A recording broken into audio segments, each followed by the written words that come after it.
Now, let's talk about what we came here to talk about, children.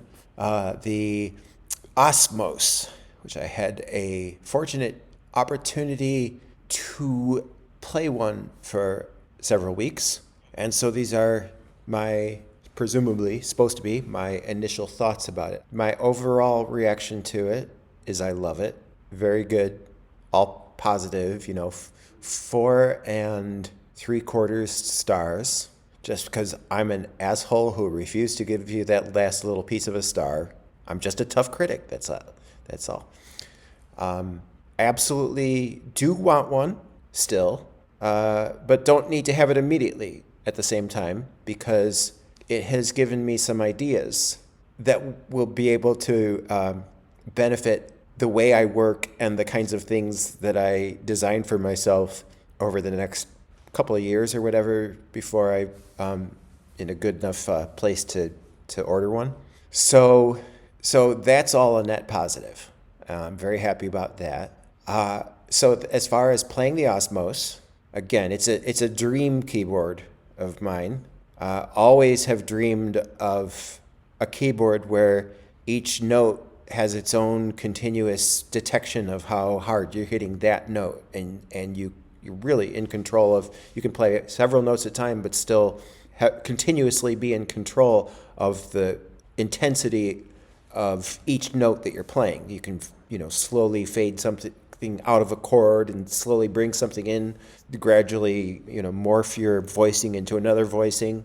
But I would also say a feature that they added relatively late in the game, which was the glide slash portamento, whichever you want to call it, which is a weighted glide, meaning you control how fast it goes by how much pressure you're putting on each key. It's like a little seesaw.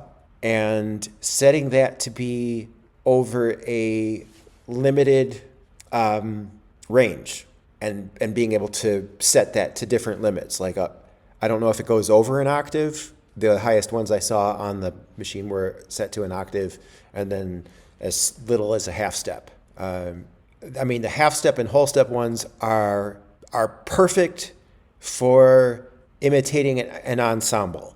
The ability to hold down some notes while gliding one of the notes into another note is very ensemble-ish to me. Without that feature, I would not like the instrument much. That would be to omit that, even though it was a later addition. To omit that feature would maybe be a deal breaker for me, where I wouldn't necessarily want to cough up the money. But that's critical to me. One thing that I was less than thrilled with was the way the per note pitch bend works is excellent for vibrato. Absolutely excellent for vibrato. And I love doing fast vibrato. I'm using tweezers as the pointer. I love doing fast vibrato as a just kind of back and forth, intense, crazy sound. And I like doing the slow vibrato where it's similar to when you're playing on a continuum and you kind of just like move your finger gently around in a little circle, and it gives it just this just nice subtle slight little bit of warp to it that just gives it kind of a haunting quality. I love that. But as far as using it to actually go from one note to another note, I'm not thrilled with that. I don't think it may be a skill that some people will teach themselves, as they relearn how to play the keyboard. But I don't necessarily want to learn that skill. Part of it is because when you push any key to the left or right, your hand is going to struggle to not push in the opposite direction with the other fingers. But also, it's not like you can really comfortably then hold that new pitch in the new place. It's more like it's okay for a temporary pitch bend. Like if you're holding on a note and you temporarily bend it up and then back down again. But if you're looking to actually change the chord and move that note and then keep it there, it's not comfortable to do that. Playing music isn't always comfortable, and people who are dedicated to putting in the hours of practice to learn a new skill and master something like that, I respect you immensely. I'm not up to training myself to do that. I would rather use the glide to do that. That's just more intuitive. One thing about the side-to-side pitch, though, is that the fact that it's there, you can be playing normally as if you were playing a piano or an organ and accidentally push a note out of tune. And that has happened many times while playing it. And what I would really like, and I've described this to some other friends of mine who think it would be a very easy thing to implement coding-wise, is if you take what we take as the X information, which is the side-to-side motion that we normally translate into pitch, and we high-pass filter that data. So we retain the movement, but don't retain any continuous bias. Thus, still being able to do every vibrato trick in the book, but never running into an accidentally held out badly pitched note. You might get a little thing that self-corrects. That might actually be something that's already programmed in and I just don't realize it. And it's just a setting. That's the one thing that I should say. It's a disclaimer / caveat that I should put at the beginning of the video, and now we're probably just about at the end of the video, is that the unit that I borrowed did not have its firmware update. It was still in factory mode. So I probably didn't get to see quite everything that it could do. I don't know if there would be more functionality, more patches. I know there's more settings that I can access. I know that that's something that you need the firmware update to do, because you get to those screens with the settings and it says you need to update firmware to access this. So that's one thing for sure. But I don't know what else might happen when you update it. So it's not mine. I'm leaving it up to the owner to do that when he gets around to doing that.